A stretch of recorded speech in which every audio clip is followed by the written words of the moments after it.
don't know why. That part's gonna be on the video anyway. So anyways, I always pretend to edit it out, but I won't. What's going on, guys? MDLP from the Battle Axe, the strongman gym in Miami, where strength is everything. Wearing the original Strong as Fuck shirt. But let's get down to the chase. I was talking to a client yesterday, and a comment came up, which was interesting to me, and it was about lifting beltless. And their terminology was, I'm gonna lift beltless to get my core stronger.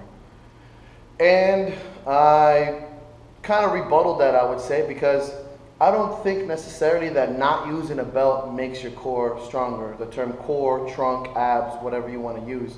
I don't necessarily disagree, but I don't agree with that terminology. And here's my perspective, mine alone, really, which obviously matters. When you lift beltless, you obviously won't be able to lift as much. And that's unless you're a very gifted lifter or have an extremely strong back, core, trunk, whatever. Let's call it trunk. For the lift, sorry if I'm sweating, it's still Miami, it's 1,000,000 degrees and humid. If you lift with that belt, here's what's gonna happen in my opinion. When you lift beltless, I think that you're lifting smarter. So not necessarily that you're gonna get particularly stronger in certain parts of your body. Of course you're gonna get stronger, your stomach, your spine, whatever, your erectors. Yes, but that will happen with the belt as well. What I think you're doing is that you're training your body to be smarter. You're lifting smarter. What happens when people use the belt too much, there's nothing wrong with using a belt often or every time you go heavy. It's about becoming dependent on a belt. So what ends up happening is that you wear this belt, so mentally you feel better. You start to get it really, really tight, so you end up getting kind of like, whether it's a squat or a deadlift, you set it in a certain position where you know you're gonna get a little bit of a benefit from it, and you start to depend on this belt, so you start to lift differently. You end up using leverages and stuff differently. So that's what ends up happening. I know personally because I was squatting when I used to squat, and I remember a couple times I used the belt and I started to squat completely different. I started to focus more on keeping the barbell tight, keeping my lats engaged, keeping my position of my back, immobilizing my ankles, because I didn't have that really, really tight belt to, man, I'm just glistening, look at this, I'm jacked. I didn't have that belt to bounce me out of the hole, yeah? So those concepts to me about it making you stronger is not necessarily what I would use. I would say that it makes you a smarter lifter.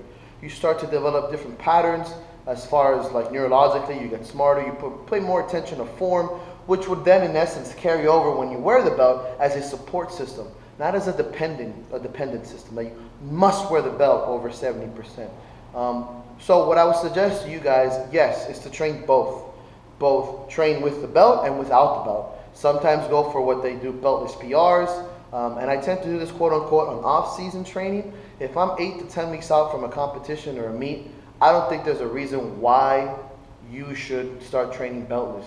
I think at that time, you should probably stick to more straight weight and train how you're gonna compete.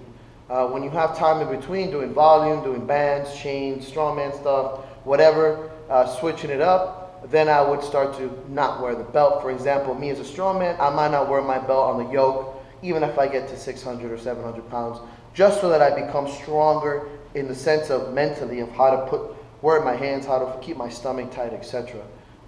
Obviously, you're gonna get stronger in the trunk, but the amount of strength it takes to use a belt properly and to expand your diaphragm into a belt and hold 1, 2, 300 more pounds of whatever movement, or 50, is gonna strengthen your core, your trunk as well, using the belt, as not using the belt is gonna make you strong without having it as a support system.